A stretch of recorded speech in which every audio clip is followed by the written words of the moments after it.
Hey there, all you ghouls and goblins. Radio 85.9 proudly presents Horror Zoid with your hosts, Stevie Scares and Natalie Nightmare, talking all things horror from the 80s, 90s, and today.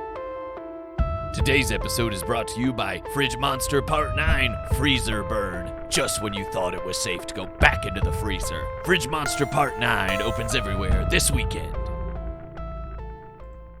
Welcome back, everyone, to another episode of Horror Zoid. Thank you for joining us. I'm Stevie Scares. And I'm Natalie Nightmare. And today is going to be a really fun episode. So we asked earlier this week on TikTok, what is a movie that didn't receive a sequel but you thought deserved one? And we decided to turn that into a whole fucking episode. Yeah, we've been really stoked about doing this one. I think, I agree, it'll be totally fun.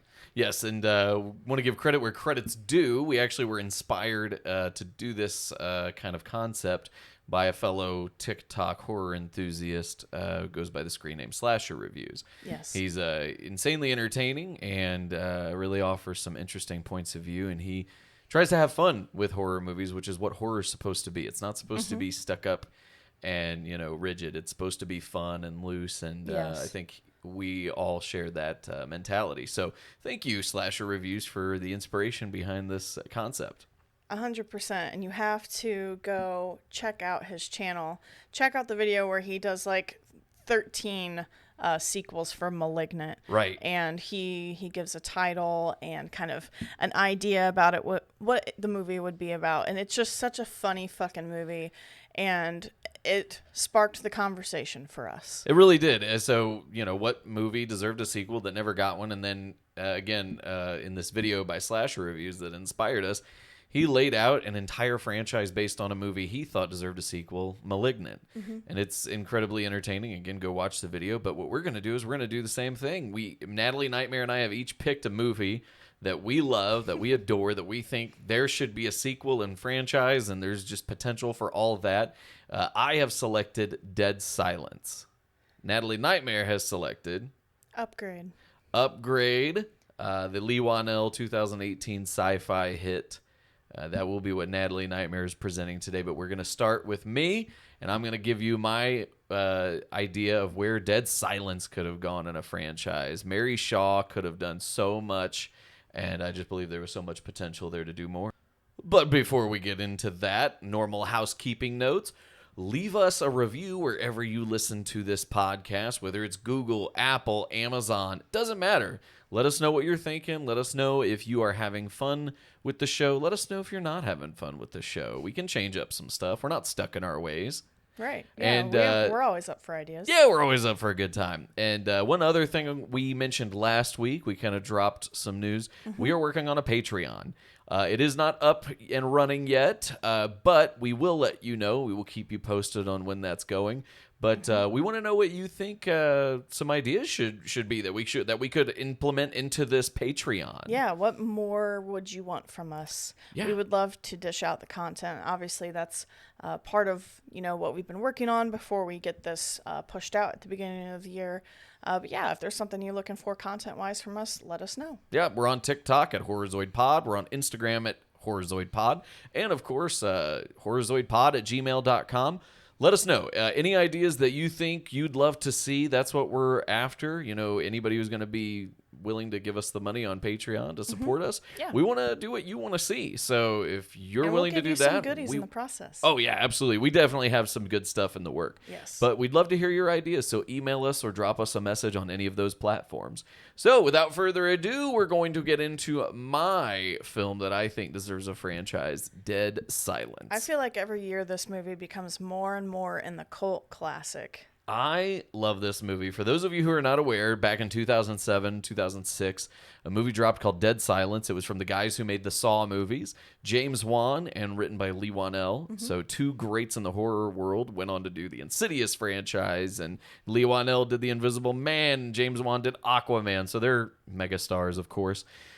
But before that, they were kind of forced into doing this movie called Dead Silence. And the reason I say they were forced is because Lee Wanell and James Wan have both gone on record as saying they didn't want to make this movie. It was something that I believe Lionsgate approached them to do. Yeah. And Lionsgate was heavily involved. And Lee Wanell has spoken out several times and said that this was just not fun because of all the studio pressure and studio involvement. Ultimately, the film didn't end up how they wanted it to. Right. But the movie itself is amazing, in my opinion, because those two guys made it. It is.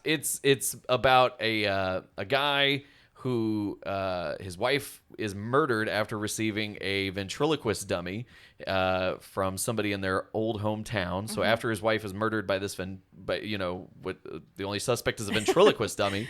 After she's murdered, he goes back to the hometown, and we learn that there's a local legend about a woman named Mary Shaw, who back in the day she was a ventriloquist, and she had all these dolls and these dummies, and but she scorned the town, and the town scorned her, and she she died with no loved ones around her. She had no children, only dolls. That's what the little poem says. Ooh, spooky. Yeah, it's so creepy, and there's a little poem that goes along with it. But it's incredibly fascinating to me. I have always been terrified of ventriloquist dummies.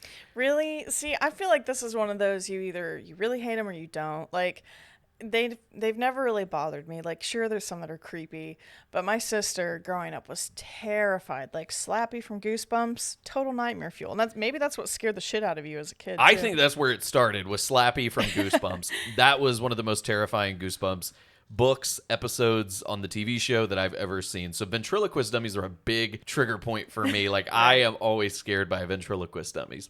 So I think that's what hooked me, and that's what drew me in. And then you've got the guys who made Saw. Sure. You know, why wouldn't I want to see this amazing movie? And I'm pretty sure even the soundtrack is like it's Charlie Clouser. Charlie Clouser, yeah. Yeah. So it's even got that similar Saw music vibe to it. It does. And then Donnie Wahlberg, who was the star of Saw 3, right, is Saw 2 and Saw 2. The weirdest officer ever, who's constantly shaving. Yeah, I don't know why they felt the need to give him this quirk where he's always shaving. Like, literally, like if you take a shot watching this movie and you're like, oh, drink every time Donnie Wahlberg starts shaving, you're gonna be fucking hammered halfway through. It's a wonderful, weird kind of trash movie. Like, it really is. There's no substance to it whatsoever. It's literally a movie based off of a nursery rhyme that's made up for the movie. So. Yeah, it's bizarre. Literally, it's a ghost of an old woman with all these ventriloquist dummies, and the people have their tongues and throats ripped out, and their jaws are ripped off, and so you get some really good gruesome deaths for brief moments. This movie is fucking scary, and honestly, even the scene with Mary Shaw behind the curtain in like the hotel, like before you even get to people dying, it's a creepy ass movie. Well, it is. It's entirely creepy, but but like we talked about, it's got great writing, great directing, great music. Like, the ingredients are there, but it's like you have terrible acting. You have this really just that early to mid 2000s editing where everything was sharp cuts and jump scares and a lot of flashy movements and shit like that. And, if you watch the movie, you'll see exactly what we're talking about. It was just this really weird formula that everybody used to make horror movies in the 2000s. Well, and, going back, of course, to who's working with the movie, I feel like you get a lot of that in the Saw movies, too. Like that choppy, quick footage, which the thing that I find interesting about that, though, is they usually do it when it's not like they're trying to hide what's going on, like using a stunt person to make an edit. It gets really weird and choppy. It's just their style. It adds to the charm of this movie. It does. It's not a great movie, but it's a good movie. It is. It's so fun and it's so enjoyable, and I love it. And because it is kind of just bad and campy and just not a great movie, I thought, like, what better material would you need to start a fucking horror franchise? And yes, I get Lee Wanell and James Wan hated it. I get it didn't make money, so Lionsgate would have no interest in doing it. But come on, man. It's like, there's potential there. There is. Mary fucking Shaw is one of my favorite fucking villains in a horror movie. And Billy the puppet is just one of the most scariest icons. Like, the little iconography of him is just fucking spooky. So to me, it had it had the recipe. The ingredients were there to make a horror franchise. Even like the sleepy, spooky little town that it takes place in. Right. It's called Raven's Fair. Fair. I love that name. I think it just, like, think about it. You've got Crystal Lake.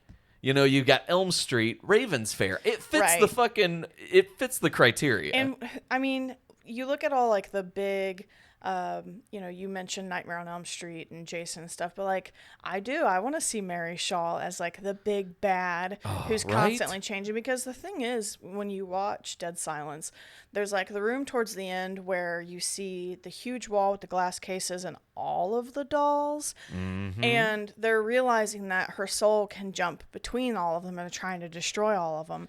And that right there gives you like a perfect recipe to keep it going, because there's so many, they could have missed one. You know what I mean? That's what I'm saying. And that is exactly the point that I'm trying to make. So I am getting into this. So I think Dead Silence had the potential to be one of the biggest horror franchises ever. And I think it could have taken some really interesting twists and turns. And I'm going to make my case for why I think some of these could go the way they go. And Natalie Nightmare, I've been fucking eager to hear this shit. You chime in whenever, and you let me know. Yeah. You stop me whenever things get too ridiculous, because you know they will. Shit, it was ridiculous at the first movie, man. Let's fucking go. That's true. So my first idea is for a film called Dead Silence 2: Silent No More, because it picks up where the first movie leaves off, where we have Ella is now she's Mary Shaw's perfect doll. Right. And she has, now Mary Shaw can really go out into the world with Ella. Yeah. And that's the idea, is now she has like a family of dolls. Like she has a family of dolls along with Ella. So you've got Ella, who is played by Amber Valletta in the first movie. In my head, it's still her, because she's just did that role so well. Just that cheesy horror blonde that you always get. Hitchcock always had the blondes. Like, you need to keep with that tradition. So it picks up with her, and obviously we've killed the Ashen family. So now we are picking up, and as every good sequel does, I feel like it's got to open with a gratuitous kill. Sure. And why is she killing people? Well, we find out that, okay, she killed the Ashen family, but there were other people in that theater who were kind of laughing and giggling at Mary Shaw. Yeah, I mean, right? It's the whole town that she hates. Bingo. The whole town of Ravens Fair. You're not telling me there's not more grandkids and great-grandkids out there who fucked with her. She's just going to pick another family. Like, I get that it starts with, like, the one boy or whatever in the theater, but, like, everyone's always laughing at her. So it's like, yeah, if you finish one job, you're just going to look around and be like, well, I fucking hate these people, too. Right. I mean, what's her evil spirit going to do out in the world? Just relax and kick her feet up? Nah. Right. She's fucking up everybody. Exactly. So she is still looking for revenge. She's in Ravens Fair, and we are introduced to our new final girl into the movie, because we got to have a final girl. So this one starts the tradition of we get a final girl in there. And she is going to, so Mary Shaw as Ella meets this girl. I wrote down a name, Lisa. You got to have like some random final girl name. You got Lori, you got Sydney. You're gonna have this Lisa girl, okay? The plain name. She's just a name. Right. She's a plain. She's nobody, right? Except Ella, this beautiful woman in town, takes interest in her.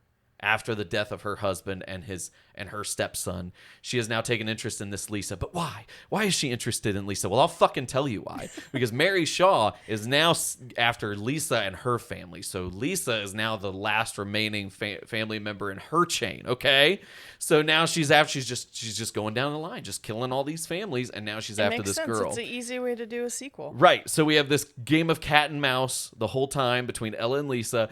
Lisa, of course, in the end, fucking kills Ella, destroys Mary Shaw's perfect doll, and Mary Shaw is defeated, right? Nope, because we're getting a third fucking movie. And now one thing that Natalie and I wrote down in our films is a cheesy tagline. So before I get to the third movie, let me give you some of my cheesy taglines here. Dead Silence 2: Silent No More. And the tagline is, make sure you never, ever scream. Because remember, that's part of the poem, guys. You can't scream. Can't scream. She's scary, man, but don't scream. Don't scream. And now we're going into full camp territory here with Dead Silence 3, titled Doll Parts. And of course, the tagline, if you know the song, is, they really want you, they really do. So if you're a fan of Hole, if you're a fan of grunge music like me, you'll get that. If not, it's just going to be lost on you, and, it's just another horror movie. So Doll Parts, Part 3, picks up at the end. We've got Lisa. And now Lisa's got to explain, like, holy shit, this lady and these ventriloquist dummies just tried to kill me, right? Okay, well, you're clearly fucking nuts. So they put her, under psychiatric care. Right, just like the guy in the first movie. Bingo. So now she's under psychiatric watch. She's isolated from everything. But now, as this is going on, we start to hear a story about grave robbings going on in the town and the nearby towns, okay? Fuck, what's going on? Are these grave robbings tied to Lisa? Clearly they are, or they wouldn't be in the movie, dog. So here we go. So we find out at the end, so Lisa keeps feeling like something's wrong, something's wrong. We find out the whole time the grave robbings were perpetrated by Mary Shaw and her dolls. They somehow dug up these bodies and were taking body parts. Oh, God. So now, because to make a new perfect to make puppet? a new Oh, no, okay. that's it. It's not about making the perfect doll anymore. It's about making any doll. Oh. And she just it's just going to be this amalgamation of fucking random body parts that's going to be gross and disgusting, and it's like fucking Frankenstein. I was about ready to say Frankenhooker, but not that Bingo. disgusting. It's kind of Frankenhooker. It's like Frankentriloquist. Right. Is what we're doing. It's a Frankentriloquist dummy, and it's going to be fucking beautiful. I just picture it. Just like the skin tones wouldn't match. They'd be crudely Hell stitched yeah. together. Oh, Because that'd be cool as keep in hell. mind, all she's got now are these fucking dolls. So they're stitched together with little doll hands, and we can even do little shots where the doll hands are See, sewing. you say that, and it makes me think of the Puppet Master movies, where you get all these really cool Bingo. stop motion like puppetry shit that Yup. goes on with those. Because even though there's some puppetry to them, there's scenes where you can tell it's stop motion when it's like the puppets walking across the Mm-hmm. floor and stuff.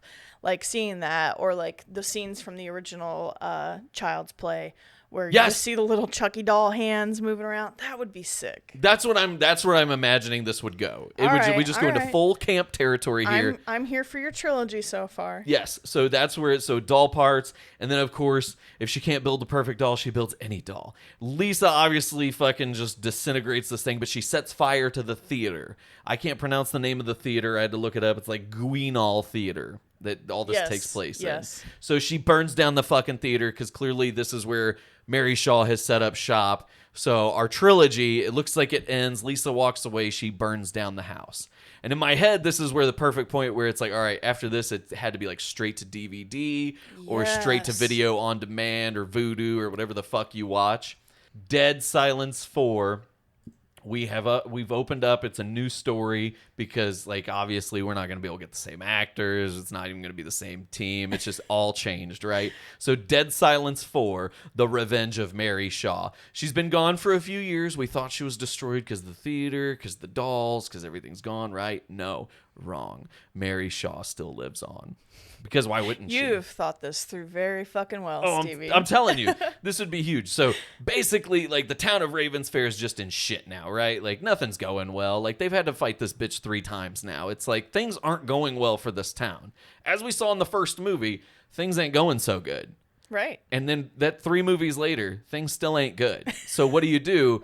Well, we got to do something. So they decide that, all right, we're going to remove any and all fucking things we can of this Mary Shaw lady. And they start going to the grave and they destroy her headstone. And that's where we see it happen. They destroy her headstone. And that somehow frees more of her spirit. I was going to say, you never destroy shit like that if No. it's holding something. Right, exactly. Because, and not that it was holding her spirit, but every Right. cheesy horror sequel has to Yeah. have that moment where something's destroyed. It's like and a then weird, seal or something. yeah. And then weird energies just it's bad special effects and weird energy just Yeah. floats into the atmosphere. The weird foggy lights. Yeah, like Children of the Corn style special effects. That's what I picture. And so Mary Shaw is now set free. And she goes, all she's got left are the ventriloquist dolls now. So this is where we get even campier. And now we don't even have people. We just have these citizens of the town. They go to the theater remains that have been burned down because obviously we got to keep it canon. The theater remains have been burned down, but the dolls are resurrected through Mary's spirit. And now we've got all these zombie ventriloquist dolls up against the citizens of the town in a weird kind of like shootout. And there's weapons. And I picture it just, obviously they get gorier too. So we got to think of some great kills where these dolls can like fire something at somebody's, fucking head. Got to get a good headshot kill. That's what I'm saying. This is where I feel like the series needs to go. This makes me think of a lot of movies where you have this really weird, cheesy shit happening. Exactly. Like with the town. Like, I started thinking of Jack Frost. I know that's completely different No. than ventriloquist dummies. No, we're starting to but get into like- that level. But the camp level, Yep. like the cheesy shit level, that's, I feel like, where we're at right now. Oh, yeah. Well, the acting's not going to be great. This is No. going to be like... Now, what's your tagline for this one, though? So tagline for the 4th movie, The Revenge of Mary Shaw. Let me read that here. My tagline for the 4th movie is, who's the dummy now? Okay. Who's the dummy now? Because she's Because back. as she says that to the young boy in the theater who says, "I can see your lips moving." Yeah. Who's the dummy It's- now? it's That her of course cool-ass is the tagline. tagline. And as her spirit is freed and these zombie dolls are resurrected, that's all we hear. It's almost like "finish him," kind of like voiceover, but instead she's like, "Who's the dummy now?" As the black clouds swirl and just bad And fortune then you get falls like a on really this town. cheesy, like Yes. horrible death, like in someone's kitchen. Yes, of involving course. a blender. Right. Right. And the last scene is going to be one of the brave townspeople and Billy one-on-one. And the guy destroys Billy and hacks Billy to death with an axe. So taking now out Billy Billy. seems to be gone. Or is he?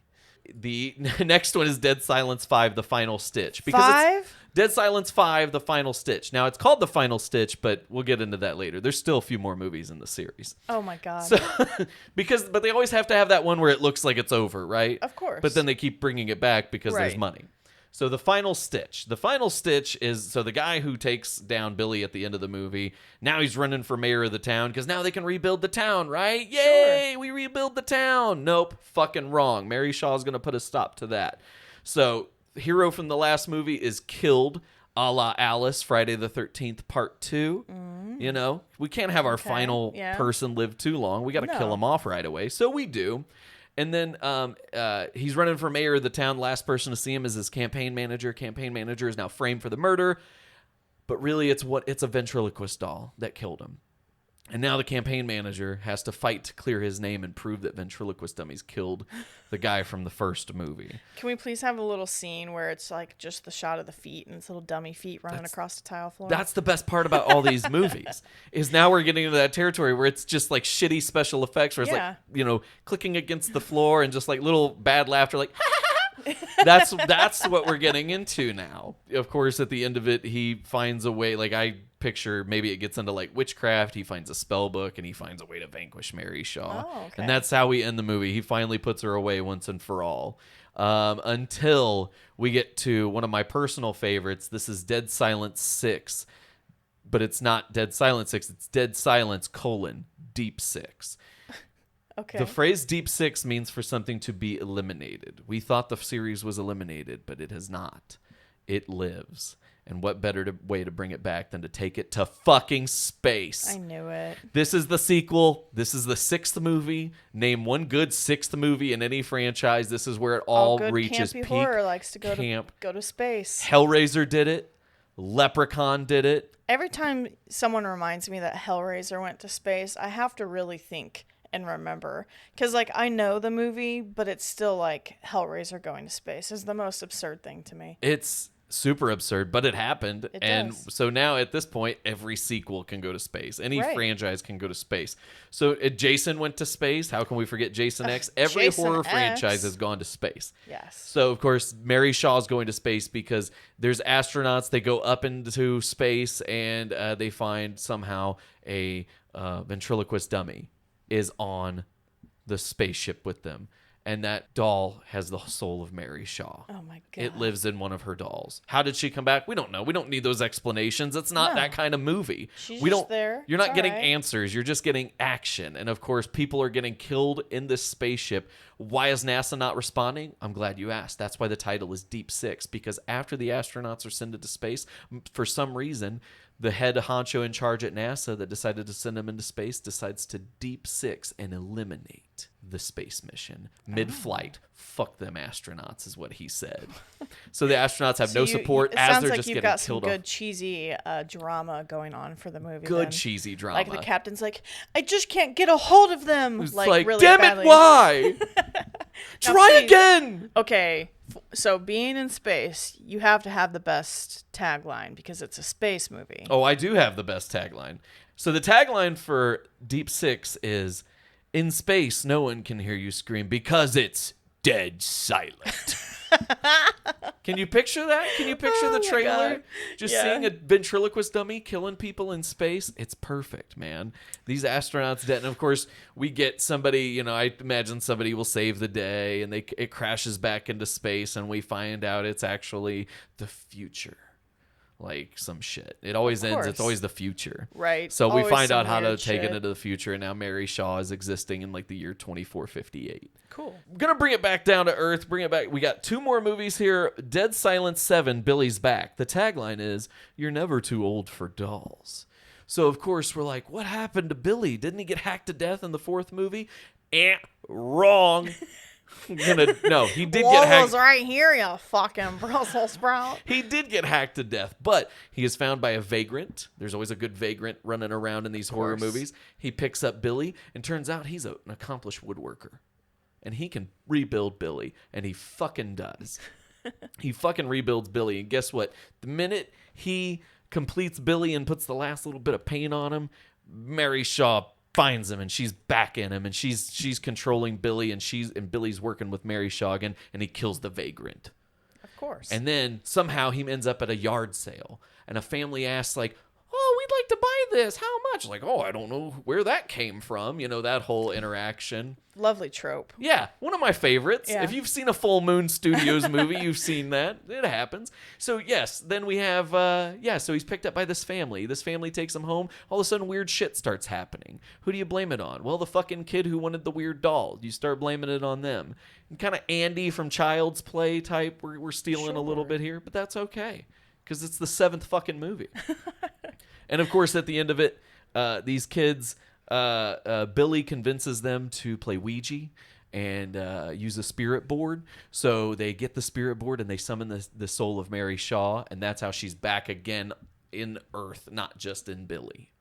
Okay. So all right. I'm here for this. So and that's how it ends. Mary Shaw takes out this family, except we have one survivor, and it's the mom. She's the new Ella. She has the perfect doll because it's a real human. And now, where does the 8th movie pick up?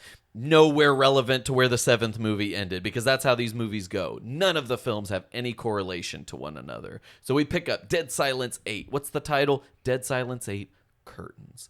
The tagline is, there will be no encore, because we got to wrap this shit up. We're getting to a point where things got to end. So the 8th movie starts a whole new story to end it and tie it up, because producers are fucking tired of making these movies. They can't keep fixing these scripts to make it seem like it's a Dead Silence movie when it really didn't start out that way. Looking at you, Hellraiser. So Dead Silence 8 Curtains. Mary Shaw, the town of Ravens Fair have one final showdown. We pick up, and it's basically we're back at like the 4th or 5th movie where the town is against Mary Shaw. We're repeating storylines all over again because we're at the 8th movie. Fuck it. Why not? It's already garbage. So the town is fighting Mary Shaw, and then we mix in a little Jason Part 9, where Jason can hop bodies. Mary Shaw starts hopping bodies of the citizens of the town of Ravens Fair, and they're like killing each other, and they don't know who they can trust, and they don't know who the real Mary Shaw is, but they figure it out. But by the time they figure it out, it's too late. She's trapped this one girl, and she's gone to the remains where the theater used to be. Remember how the theater burned down? And she looks at everything, and she looks at all this carnage, and she's like, this isn't what I wanted. I wanted to be an entertainer. I wanted to make people happy. This isn't what I signed up for. You give her a sappy story? Come on, man. And then at the end of it, she realizes, I killed all these people. And the only person who can really bring me to an end is myself. Because nobody's stronger than Mary Shaw. She's the big bad. The only person who can take her down is she's got to decide to just stop killing people. And that's exactly what happens. Quit floating around fucking space. And she realizes that she can't just keep going into space and killing bitches. And she can't keep killing all the people of Ravens Fair. And she just can't keep killing people with these dolls. So she ends it. And she frees herself, and she realizes that it's done, and the town of Ravens Fair can move on, and she can move on, and she rests now in peace, and now nobody sings of legends of Mary Shaw as a villain, but the woman who finally freed the town of Ravens Fair from evil. Boo. Exactly.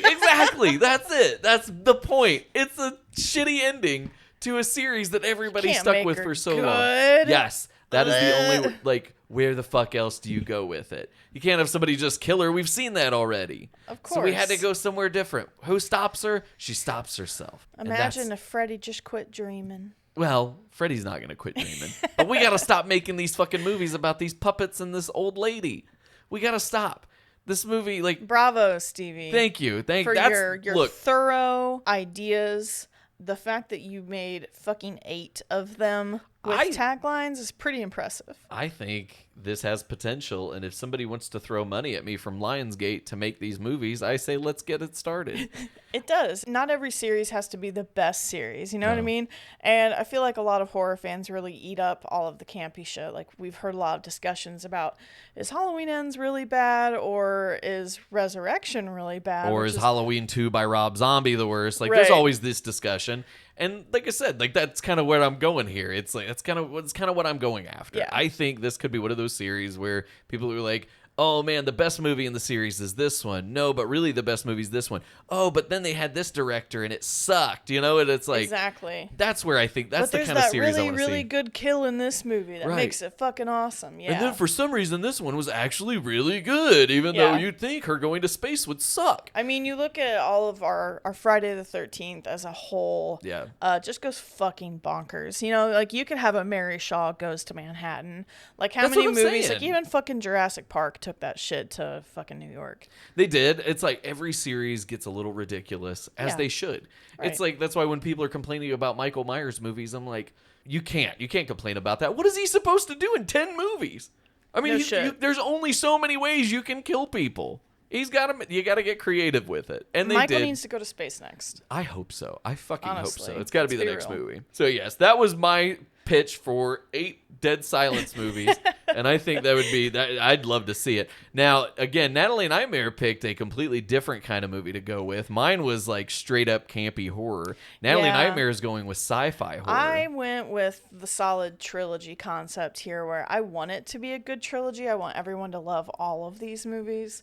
But again, for mine, it's Upgrade, which is a sci-fi kind of horror shit that came out in 2018. Mm-hmm. Also written and directed by Lee Whannell. So similar involvement here, but very different. You could watch this movie and never know. If you never saw the title, you're honestly not going to know. It's not like the flair of the Saw movies and those things. I remember I read an interview with him where he just kind of had the thought of like, what if I had a quadriplegic get like an implant where he was like superhuman, and just kind of went with that. Mm-hmm. And we got Upgrade. Which, if you haven't seen Upgrade, by the way, which it's kind of one of those ones I feel like flew under the radar a little bit. A lot of people liked it, but it doesn't get the praise that a lot of other movies in that same genre or in that same time frame received. Like in comparison, I'm looking at like box office, still hell of a lot. It did 17 million in the box office on a 3 million budget, which, looking at the budget, is honestly mind-blowing to me, because that it was only $3 million. Right. Yeah. Because there's so many scenes in this movie that the scenery, the props, the things are just so beautiful. You have kind of this cool cyber city vibe where it's futuristic. We have really cool cars that are self-driving, which, now I think of it, it looks really fancy, but it was probably one of the easiest things for them to do, is just put shit around an existing vehicle. Honestly, that's all it looks like they did, was they just kind of like changed almost the dash on the inside, like parade floated up, this car. Exactly. Like, that's kind of what it looked like. It looked like a parade float made by Hollywood special effects artists. And conveniently, the main character has a normal garage with a normal car because he's into old cars. So like, there's some things that really work for the movie, but you can see how it helped probably save their budget. But the movie, again, you have this kind of cybery city. You have your main character, Gray, who's probably one of my favorite characters in a movie recently in the last few years. This Played movie is brilliantly by Logan Marshall Green. Yes. Logan Marshall Green is... I want to see him in everything. Yeah, I mean, he's got some great stuff under his belt right now. I mean, he was in, I know you don't like Prometheus, but I thought he was really good in Prometheus. He was good in Prometheus. He was in Upgrade. He was in The Invitation. Another solid horror movie. Yeah, he's done quite a bit lately that really established him as one of my favorite actors for sure. Yeah, agreed. There's a scene where he goes to like talk to like a client about this car with his wife Asha, and there's a weird technical issue on the way home. Their car drives the wrong way, it ends up wrecking, and she is shot, and he's shot in the back of the neck, which paralyzes him. Mm-hmm. And these gang of ne'er-do-wells. Yeah. It's always these ne'er-do-wells. They found them after the crash, and they shot and killed the wife Asha. They paralyzed Gray, and now he must live as a scene. now he must live as a quadriplegic, and you get this really humiliating, humanizing moment with this series of this montage with him where you see him as a paraplegic after the accident. And it's very humiliating, and you see all the things that he's suffering through after the accident. Yeah, it makes you realize, all the things that you take for granted on top of losing his wife, of course, but yeah, I mean, his mom having to help him do all these things. Yeah. No matter with the technology where you can ask for anything and it can help feed right, you. Right, because this is still very futuristic-y, kind of, with the way the like technology even the chair is he around has, them. it's like it probably fucking moves on brainwaves and some shit. But that's what they made it seem like, yeah. But basically, the guy that he had met with towards the beginning of the movie about the car, Aaron. It's like Aaron, yes, it's just spelled different. It's like Iran. Yeah, Iran. Aaron comes to the hospital and is basically like, "What if I could help you walk again?" Bruh, I can help you. I can help you have legs again. Right. That's what he says. Basically. But not really. But that's basically what he says. Is, I can help you. He is a super genius engineer, tech giant. Yeah, like he saw this little tiny chip that can help people. And the thing that I like about this part of the movie is we already have a lot of stuff like this in medical development. Yeah. Not necessarily, obviously, something that can just attach to your spine and let you have complete control over your body. But there's been so many things with people who are amputees where they can, work with the nerves for prosthetics and stuff. And I think that's fascinating. And so it does have that kind of grounded and reality feel. Again, with the futuristic thing, it's right. One of those, I hope we get to have cool shit like this. Yeah, even for being science fiction, it's still something where a lot of it feels, like you said, grounded in things that we already have in some form. Yes. They do the surgery. They attach this thing called STEM to Gray, and within 5 minutes, he's standing up out of his wheelchair. So he has to play like it doesn't happen. Because this was under the table. Yeah, under the table. You can't be going around telling people like, "Hey, I'm gonna surgically attach a robot to your fucking spine." It's kind of like a medical trial, really. He's just like, let's fucking see how this works. You get this whole. I don't want to go through the whole movie, but there's basically he decides with this new ability he's gonna try to hunt down the men who killed his wife, and in a very, very brilliant scene of Gray sitting in his home by himself, you hear this lovely fucking voice, which I love. I love the voice so much, where he's sitting there in silence and all of a sudden, "Hello, Gray," and it's STEM fucking talking to him. Yeah, so the thing implanted on his spine is now fucking speaking to him directly into his brain. Yes. Like, nobody else can fucking hear this thing, but Gray, Logan Marshall Green's character, is hearing this guy 24/7 in his fucking head. Yes, and it's such a fucking cool scene because obviously he has to kind of, am I crazy? Don't talk. That makes me feel crazy. But eventually STEM helps him track these people down, and these people are also what they call upgraded. And they have these cool... Roll credits. Roll credits, yeah. But there's like shit linked in with their tissue. There's guys that have guns in their fucking arms, so they like load it in their forearm and like cock their arm back. Yeah, that was one of shoot. Natalie's least favorite scenes, is where you can see the guy loading bullets into his bicep. It just makes me uncomfortable. I don't know why. It's just like it's like you can see the metal like piece sticking out of his arm with the hole in it. Yeah. And it's just like he's loading shotgun shells in. Yep. But it is such uncomfortable. A fucking cool concept. Like, you see them shoot multiple times through the movie. There's a really good death where Gray basically points it back at the guy and blows his head off. Really fucking cool. I think my favorite death in the whole movie is the sneeze scene. Oh, the sneeze scene, like these. The sneeze scene this might is be scary. one of my favorite. It's really scary because it's something where it's like. I mean, that's kind of what is actually happening in real life, but now he's like, right, but because instead he's of an upgraded sneezing germs, human. it's like these tiny little micro machines with fucking razor blades that like shred it's like your brain. Nanotech with like razor blades on it. It's right. fucking disturbing. That but can projectile so and drive cool. themselves. It's fucking weird. It's so cool. But it is. It's very cool. But basically, Gray gets down to it. You have a lot of twists and turns through the movie with the cast, but eventually what you realize, all these things that STEM is making Gray do so he can keep going to find and kill these guys that killed his wife, is STEM takes over Gray completely to the point where he breaks his mind, and Gray wakes up in hospital bed. Asha's right there next to him. And it goes back and its stem is still there, but he's basically says, well, I made him do A, B, C, and D, and then he broke his own mind, so he's just going to stay in there where he's happy and not face reality. And the reality is now that Stem has control of his body and he's used him as a weapon. Right. Like the things we see, he kills Aaron, the guy who created Stem or Right. helped Stem create himself. It's Yeah. really fucking weird, kind of chicken and egg situation. Kind of killing your own god. And then killing a cop who was chasing Gray for all of the murders that he'd been committing now that Stem had control of him. So yeah, it's like the last thing we see are the two people who could really help and stand in the way are now dead. Yeah, they're gone. And with that ending where Gray is now locked inside of his own mind and anybody else who could help is dead, Natalie says we can pick that up. And I do. I want more. I want more too. Let me hear it. Let's Like, hear it. What do you so- got? Where can this movie pick up? Upgrade 2. I want to know. Yes. So Lee Wanell, my fucking guy. I think he could do it. I know a lot of people are like, I don't want more. I like the way it ends because of the way he walks away at the end, and it's Stem is gonna live his life as Gray. And I'm basically. fine with that ending if we never get any sequels. Again, I am too, obviously. but also I'm not. So I really want another one, and I also put taglines to mine, but mine would be Upgrade 2, Stem Reborn, Time to Live Again. I fucking love it. I'm there.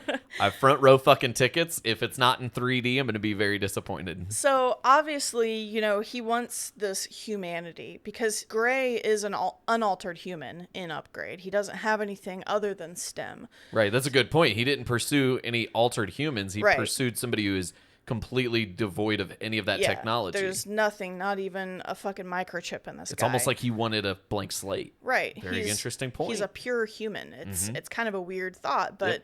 there's notes of that through the movie where he's like, I'm not into that shit, or I'm not, I don't want to change myself. And Right, even from even the down to beginning his with cars, where right he's with working on an old car. Asha, he has a problem with the self-driving car concept even. So, yeah, like it's interesting that the guy who was selected by the ultimate technology to carry it is like totally against it, Right. the irony of the whole situation. Yeah, because like you said from the beginning, he's just like, why do you, I don't like that they drive themselves. I want some autonomy, and now he doesn't have it. It's one of the best concepts of the whole film.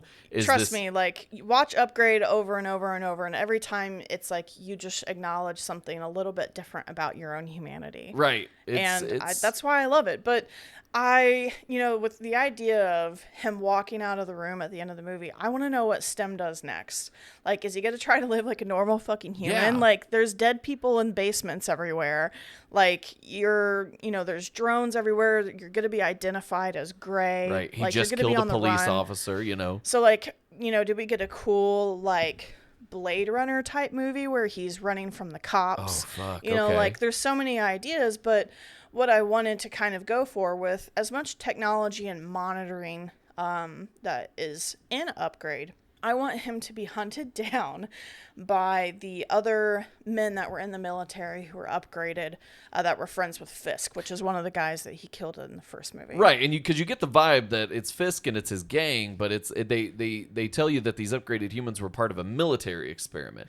So Right. obviously there's going to be more than just these handful of guys. Yeah, these there's guys gonna have be to be tons of them. probably like in these little splinter cells everywhere. Yeah. So you're saying that these guys would become a central figure to this second movie. Yeah. So, like, it's kind of like a bounty hunter concept. Like, bounty hunters would be after Stem. Because while there was so much that was kept hush-hush about him, there's also so much in the movie with the drones, the technology, even the contact lenses you see the fucking doctors wear that help them do surgery. Mm-hmm. Like, all of these things. There's no fucking way that he's gonna kill all of these men, especially the one that he kills like in the bar. So like everyone in the bar who saw him knows him. Yeah.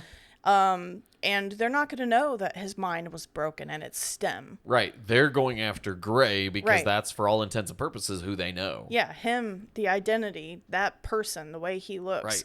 So unless he decides to upgrade himself, he's gonna be on the run. So I want this cool like chase kind of movie that's going to be through the city, seeing Stem do these fucking insane things because he can do anything with Gray's body. Okay. The difference is, with Gray's mind broken, obviously Stem can monitor all bodily functions. Like, he's going to know his strength and everything. But he's still robotic, trying to keep a human alive. Right. You know what I mean? And tissue and all of those things age. Right. He's going to bruise. He's going to age. He's going to hurt. Like, there's still going to be things that happens. And even though Stem won't feel the pain, he's still hurting a body. So you're fighting, and, you know, you can have all the moves to block all the punches, but you can still I just get pictured hurt. a scene where, like, a bone gets broken and Stem has no idea what the fuck is going on, and you just got, like, just fucking Gray's arm dangling there. Yes. Like, oh my God. Yes. You could go so many fucking places with this. And I feel like there's got to be like even some scenes where there's like parkour because all these fucking action sequels. Oh, yeah. He's got to like climb a fucking wall or some shit. Like the beginning of Casino Royale, just parkour, just fucking over the place. If there's not that, I will be disappointed. But yeah, I totally get where you're going with it, because that's brilliant in my opinion. Like, that story is there it's ripe for the taking. It's naturally where the story would pick up, where you reverse the roles of now Gray and Stem are on the run, and Stem has to realize that part of the strength that he had was Gray. Right. And because now with Gray out of the equation mentally. Away, yeah. And I mean, that's the one thing is, you know, you say that he needs him, and I don't really think he completely does, but there is that like 5% of like reasoning with yourself that he does in the first movie that I feel like would benefit, you know, Stem. But well, there's that, and I'm thinking like just like what you mentioned though with the pain receptors and the nerves. Stem's clearly not getting that for some reason, but Gray did. Right. So it's like with a broken fucking arm, like does Stem understand? Well, see, you say that, but it's like he was paralyzed. So even there's the part where in the bar fight, where he's in the bathroom and they like throw him on the floor from his wheelchair, and Stem's like, I'm going to temporarily lift your like pain receptor or whatever, like in your leg. Yeah. And it's like the dude stabs him because he's still a quadriplegic and not feeling things. But with Stem, he feels things. You know what I mean? Yeah, that's fair. That's fair. So he's still going to feel it, but Stem would have to turn off things. So like the idea of having a scene, you know, where Stem, you know, maybe he overjudges, something like that. And he does. He like falls and like snaps his fucking leg or breaks his arm. Gotta have a scene and like he that. kind of has that moment because he's gonna have to let those receptors be until he doesn't need them. Yeah. But like being surprised by pain, like obviously he can still immediately turn it off. But it's a cool concept to think about where you would take it without the human element. Right. Even though you're still in a human body. But my main thing was you have all these upgraded soldiers, and what would be the most powerful, honestly, is Stem. Like, having that on top of, you know, a gun in your arm and fucking, like, little micro drones and shit, you'd be, like, an ultimate weapon. So I want these guys to, like, try to hunt him down looking for this technology for why he is the way he is. True, yeah. Now somebody's got to want answers, like, why is he stronger than what was seemingly the strongest soldiers that we had? Yeah. So now, it's going to be pursuing not just Stem himself for revenge, but now we want answers. Why is he the way he is, and what the fuck is this technology? Yes. That's okay. I like that. Yeah, it's a hot pursuit type situation. Yes. Damn, that would be a good movie. Now let me ask you this: in the second one, I don't know if you thought of this. Would you show any of Gray in his like mind prison? Would we get to see that at all? Yes, but only at the very end. Okay. This would kind of lead into my third movie. Right, because you said it's a trilogy. So I want something at the end, and this is kind of where I was going with the fact that he's still in a human body. So that human body has limitations. So even though he's pushing it, it's, you know, you can go up and down walls all you want and know exactly how hard you need to hit, what you need to do, but it's still going to take a toll on the body. Right. And I feel like I really wanted, somehow he gets hurt just enough, or he's tired enough, that you get this moment where it goes into Gray in his mind, living his happy little life. You know, it could be a scene where he's in his living room or something, and it's him and Asha.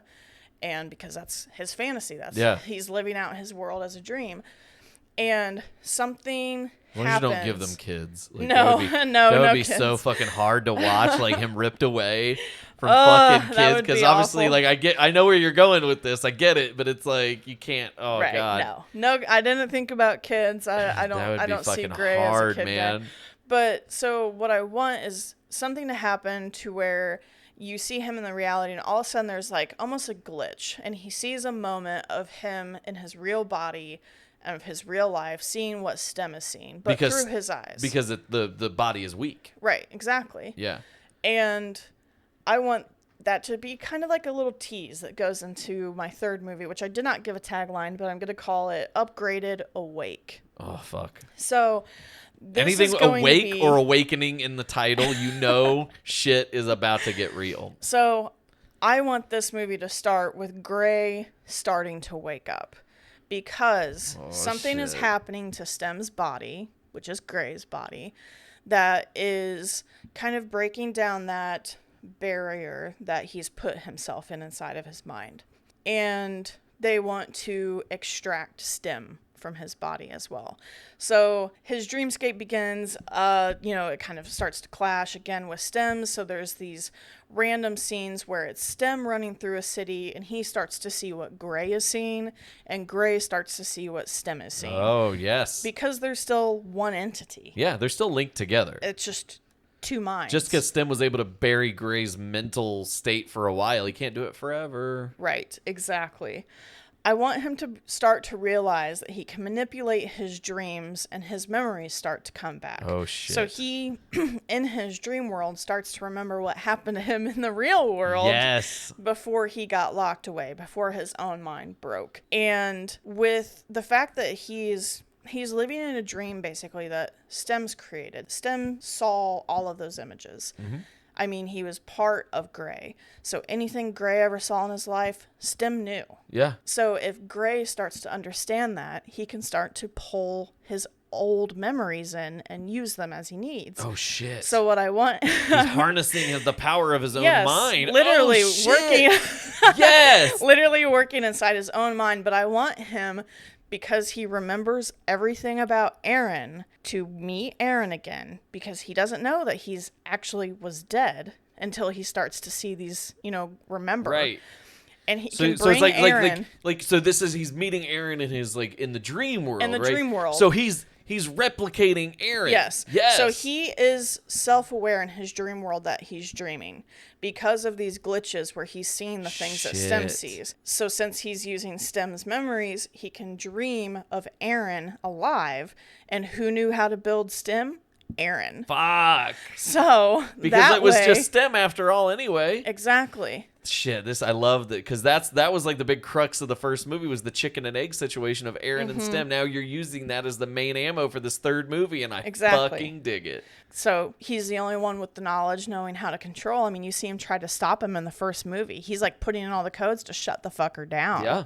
So he's going to know how to build it. He's going to know how to shut it down. So this whole dynamic as Gray, first hour or so of the movie, you've still got Stem doing whatever the fuck he does. I didn't honestly think about it that much. No, nor would anybody who would legitimately make a movie like this. They wouldn't put that much thought into it either. Right. Like that's the fun of all this. I want Stem to try to, still be living his life. He's gotten away from, these guys that tried to get him in the first movie. He's just wounded and kind of licking his wounds when this shit starts to happen. And I want it to really focus on Gray's awakening and trying to figure out how he can stop Stem and take over his body. And I didn't think too hard on an ending. Honestly, I feel like this is one of those things that could go so many ways. I really couldn't decide by the time we sat down to start talking about it, because obviously Gray he's in his dream world. And that's going to be something that's so painful to know that Asha that's there with him isn't real. Yeah. So that's going to be one of the most painful moments in the movie, I feel like. So he would have to let go. But honestly, because I'm a fan of kind of bleak endings, if he can't be with Asha, then he would probably just want to be unalived. Yeah. Like, no Stem, nothing. But he would have to figure out how to make Stem stop.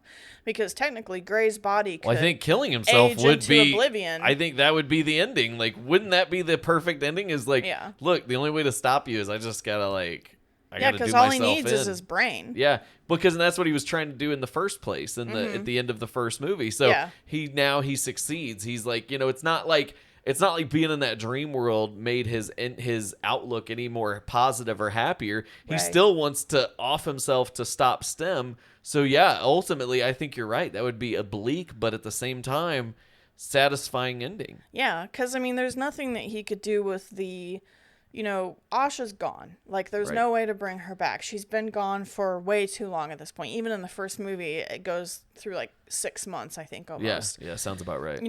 It's not like you can be like, hey, make another thing to bring her back to life, which No. would probably be really good if you wanted to go shitty sequel straight to I DVD. feel exactly. I feel like that's like terrible the upgraded storytelling. army, like where people are bringing people back to life Yeah. with little STEM 2.0s or something. But, for a solid trilogy, that's my idea. And I do. I think I would probably rather have it end bleak, because the first movie, it's such a sad ending, because you see him like hold her and hug her and kiss her, and like the sunlight's all pretty coming in through the hospital room as he his mind breaks and he goes into this fantasy where everything's okay. And it's a pretty scene, but it is so fucking sad. It's incredibly And I feel sad. like I can't end a trilogy any other way than it still being really fucking sad. Exactly. The movie's sad within the first 20 minutes. It's a really sad movie. It's a downer movie, but at the same time, it's like Lee Wanell has this way of injecting a little happiness and a little humor and satire and all of it. Oh, the humor in it's great. Right. And Logan Marshall Green is charming enough to where it's like he's charming enough where you feel sorry for him when he's in the state of, being a paraplegic. You feel, joy for him in the moments where he feels like he's, walking again and everything's better.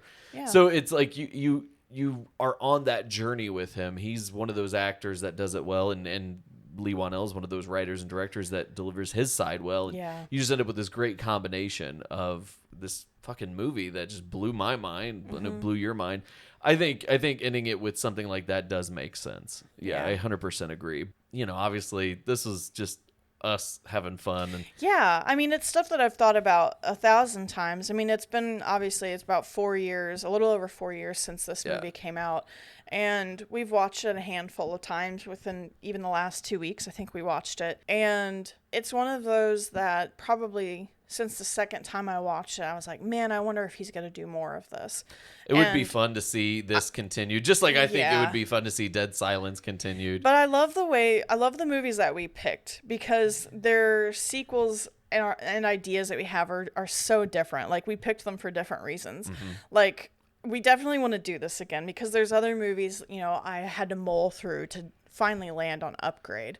And I think it's because Upgrade, I love Lee Wanell so much, obviously, but this movie just blew me away. Like, if you haven't I watched remember you're we saw it missing in out. theaters, and it was just one of the best experiences being in theaters, seeing this on the big screen, seeing the effects. Visually, it's cool. visually just the soundtrack, incredible. the score for the movie is beautiful.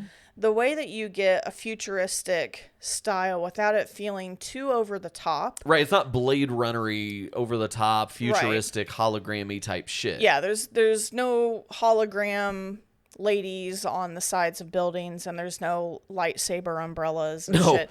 And honestly, I don't even think there's flying cars. There's a few like fancy air vehicles and lots of drones and shit like And that. some of the buildings, the architecture looks a little Yeah. futuristic, so it's mildly in the future, not Yeah. wildly But in the future. it feels like it could be like within our lifetime feeling sometimes. Like some of the stuff like in the homes and things like that. We've seen that now. We have tons of voice activated things. We've already got cars that are starting to drive themselves. So it feels like it's in a not too distant future. Hopefully people don't put guns in their arms, but Let's not give them any ideas. right, but it feels very relevant, especially with the drone footage and the camera, facial recognition, and the story and the acting in this movie is just so beautiful. So I would love to see a trilogy, even a sequel, something. I'd eat it up. Come on, But- Lee Wanell. Yeah. Stop working on all those Universal monster movies. Yeah, no shit. I mean, we don't need a 10th Mummy movie. Invisible we get Man it. was fucking amazing. No, if he did all of them, I'd be like, go, just Okay, fucking that's fair. throw money at you, make them. But an Upgrade 2 would be pretty cool. Upgrade Yeah, 2 would be really cool. and it's one that I'm surprised he hasn't like pursued doing a franchise out of it. But at the same time, it kind of does make sense. I mean, we just talked about with Dead Silence his reluctancy to do another studio kind of led feature like that. Right. You know, And I mean, look what happened with Saw as well. I mean, they were kind of in and out of working with them for the movies, and same thing has gone into their other projects like Insidious and Conjuring. But you know, and those, I feel like the Conjuring movies we've talked about, their sequels have gotten kind of ridiculous. oh, it's gone bananas. I feel like too. I'm a little time like, oh, another new Conjuring movie, yay! But with Insidious, I'm still like, fuck yeah, give me fucking Insidious 5. Exactly. Like, I'm so excited about it. And obviously they're very different film series, but Insidious to me has just been an absolute blast. Whereas The Conjuring, after the first two, I was kind of like, Well, yeah, and Insidious, they just announced well, they didn't just announce it, but they announced that next year the 5th Insidious movie's coming out. Patrick Yeah, I Wilson think directing. it's July. It's going to be a lot of fun, but Yeah. the Conjuring universe, I keep saying it's the MCU of horror, and I'm burnt out just the same way I'm burnt out on Marvel movies. So we're getting a lot of spin-offs and things. I'm not looking forward to the 4th Conjuring movie, but yeah, it's No, like, not after the third one. no, well, and that's the thing. That's another reason why we decided to do this episode, because Yeah. when you look at all of these franchises, the point of this is that we love ridiculous horror sequels. It's like, Yeah, and it's a lot part of of the fun of them- being a horror fan. And so many of them, you can tell they're sequels made for the money. Yeah, It's, obviously. You know, whenever they're going into space, that shit's made for the money. It's not made to be a Lord of the Rings fucking theatrical masterpiece like the original trilogy. No. Like, there's things where the sequels are going to be great. I mean, it's a constant debate in the horror community on, you know, what's the best series overall, what's the best sequel, what's the worst sequel. A lot of people talking about, you know, the Scream franchise being such a solid franchise. Yeah. I totally agree with that. Yeah. You know, it's been a consistent run through, but so is Chucky. So there's a lot of these, but Chucky's also got its movies where they're kind of super fucking campy, and well, I mean, it's always campy. Child's but Play 3 is the one that Yeah, always comes to mind as there's just being not a overwhelmingly good one. campy and bad. Yeah. Right. But we love them all the same. And I feel Well, like that's the that's how thing. I feel with Mary Shaw, you know? Like, it'd be fun because she's fucking scary. And She's obviously, terrifying. You know, the woman, like, even they're probably going to fucking recast her or some shit. Who knows? But Oh, if it got to 8 movies, yeah, Right. it's like you're not going to have the same lady. It's going to be a different lady each time. yes. Just like there was a different Jason and all that. Yeah, that's in my head. It's always a different person. Right. Yeah. But it's the type of horror movie that its sequels are definitely going to be on the campy side, and that's expected. Well, the first movie But was that's campy what as we fuck. love, Yeah. you know. That's what we love. They don't have to be great. We kind of talked about it last time with the ratings, and I had this up earlier because we were talking about the Google percent rating Yes. last episode, and as you were talking, I kind of had some information up and. Looking at Dead Silence, our Rotten Tomatoes is 20%, but 80% of Google users liked this movie. Look. So again, just go watch that shit, have fun.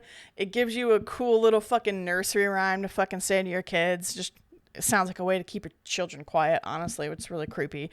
But it's just a fun fucking movie. It's so much fun. Like, and that's why I picked it. I mean, I thought there could be so much fun in a franchise and more sequels. And like I said, it would get really bad. I feel like it'd probably be like, you know, Hellraiser or Children of the Corn, where they just get worse Yeah. and worse and worse as shit goes on. And that, like I said, but we love those. And that's Yeah. that's the thing. That's the moral of the story here is, look, it's like horror. The reason we love it is not that it's, you know, classic great cinema. We love it because it's fun. Yeah. And part of the reason it's fun is because movies and sequels and franchises, as they go along, just get more and more bonkers and ridiculous, you know.